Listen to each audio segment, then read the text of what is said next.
Ilara, a brilliant young meteorologist, loved watching the weather. But lately the storms felt wrong. They were too sudden, too perfect in their destruction. She saw patterns no one else seemed to notice.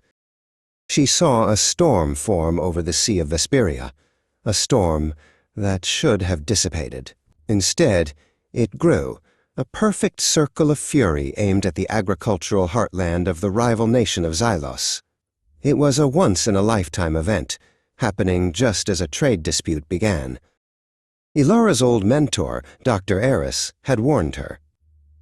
"They want you to believe it's just a coincidence," he had said. "But look at the patterns. A trade war starts, and suddenly a once-in-a-lifetime flood cripples their crops. Coincidence? Or is climate change just a cover?" Dr. Eris showed her his old research. Diagrams of massive ionospheric heaters, like the one he called Project Nimbus. "They're not for communication," he whispered. "They're for control. The weather is the battlefield."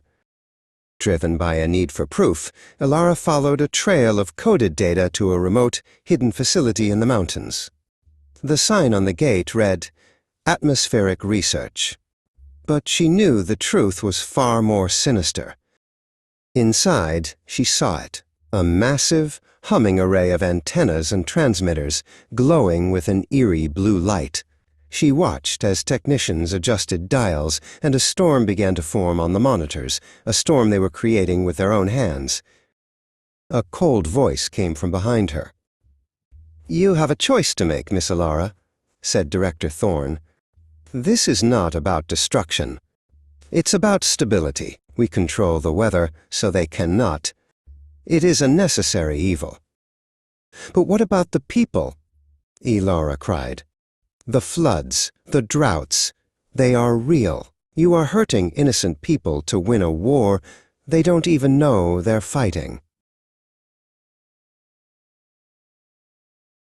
Ilara knew she could not stay silent.